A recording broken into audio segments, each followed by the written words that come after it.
ಆಚಿ ಮಸಾಲ. ಎಂತ ಅಡಿಗೆಯ ರುಚಿಯಾಗೋ ರಹಸ್ಯವು 20 ರೂಪಾಯಿ. ಸಚಿವ ಬಿ ನಾಗೇಂದ್ರ ರಾಜೀನಾಮೆಗೆ ಒತ್ತಾಯಿಸಿ ಬೆಳಗಾವಿಯಲ್ಲಿ 3 ದಿನಗಳಿಂದ ಅಹೋರಾತ್ರಿ ಧರಣಿಯನ್ನ ನಡೆಸಲಾಗ್ತಾ ಇದೆ. ಬಿಜೆಪಿ ಜಿಲ್ಲಾ ಘಟಕದಿಂದ ಅಹೋರಾತ್ರಿ ಧರಣಿಯನ್ನ ನಡೆಸಲಾಗ್ತಾ ಇದೆ. ಬೆಳಗಾವಿ ಜಿಲ್ಲಾಧಿಕಾರಿ ಕಚೇರಿಯ ಮುಂಭಾಗದಲ್ಲಿ ಧರಣಿಯನ್ನ ನಡೆಸಲಾಗ್ತಾ ಇರುವಂತದ್ದು. ಮಾಜಿ ಶಾಸಕ ಸಂಜಯ್ ಪಾಟೀಲ್, ಅರವಿಂದ್ ಪಾಟೀಲ್ ಈ ಪ್ರತಿಭಟನೆಯಲ್ಲಿ ಭಾಗಿಯಾಗಿದ್ದಾರೆ.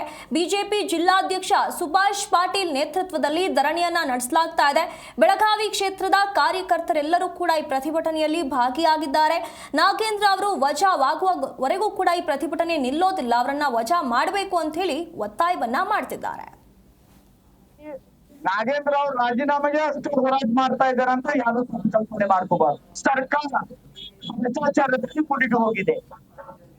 ಸಿದ್ದರಾಮಯ್ಯ ಮುಖ್ಯಮಂತ್ರಿ ಆದ್ಮೇಲೆ 63 ವರ್ಷ ಮತ್ತೆ ಈಗ ಹೊಸ ವರ್ಷ ನೈ ಹನಿಮೂನ್ ಪೀರಿಯಡ್ ಅವರ ಸರ್ಕಾರ, ಎರಡೂ ಸರ್ಕಾರ ಕೂಡಿ ಭಾರತ ದೇಶದಲ್ಲಿ ಇರುವಂತ ಎಲ್ಲಾ ಭ್ರಷ್ಟಾಚಾರಿ ಅವರಿಗೆ ಹಿಂದಾಕಿ ಮುರಿದ ನಮಗಿಂತ ಮುಂದೆ ಹೋಗುವಂತ ಶಕ್ತಿ ಯಾರ ಕಡೆ ಇಲ್ಲ ಅಂತ ತೋರಿಸ್ಕೊಡುವಂತ ಕೆಲಸ ಈ ಸರ್ಕಾರ ಮಾಡ್ತಾ ಇದೆ.